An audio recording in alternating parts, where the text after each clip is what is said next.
I think we've always been about an ideal more than either of those two things, and the ideal is to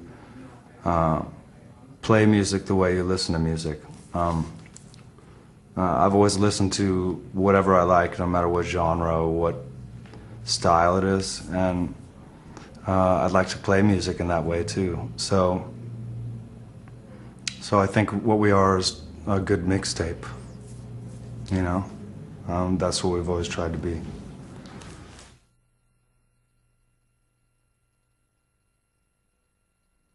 Well, there's a lot of switching instruments on this record. And I mean, the deciding factor was, did you have a part? Did you have something cool to say on a particular instrument? And I mean, to be honest, we were kind of all fighting to play bass because it's fun to play, you know. And wanted to do Nick right and have Nick be psyched about hearing cool bass parts and stuff too.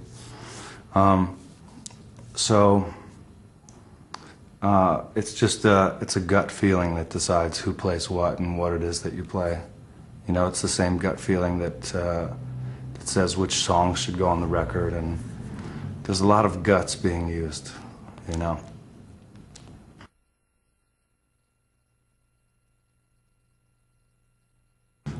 Characterizing Queens as metal, is it right or wrong? That's a good question. It's wrong.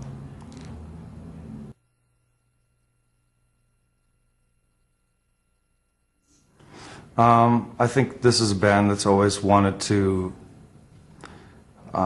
figure out what's being done out there in music land and then not do that. And I also think that it feels good to recognize that a record is a snapshot of your music in time, and that it should be a good photo, but after that you don't try to reproduce the photo. That you're jamming songs and having a good time with them yourself, and that they stay mobile, because if you want to hear it just like the record, play the record, you know, sort of a thing.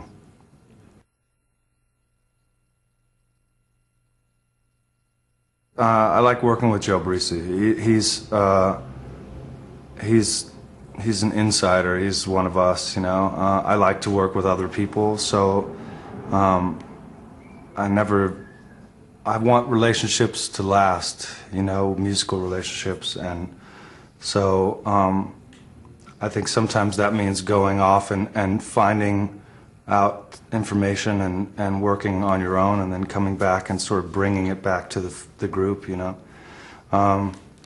And Joe made all the Caius records with me, and the first Queens record, and so it just seems natural to work together again. He and I have great communication that borders on telepathy. So, and Joe, when he makes records, he makes them for the band and not for anyone else, and so it's important when you're making music for yourself to work with someone that's their priority too, is to make something that the people in the studio making it are the most important, because if we really love it, then the chances of everyone else loving it is greater, you know.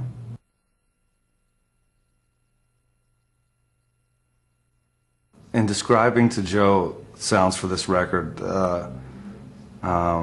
it doesn't take much for Joe and I, because I like to engineer as well, and we both like to roll up our sleeves and get our hands dirty. So it was about more doing what we know to do. And this one sonically, the framework of it is much like the first record in that it's dry and natural.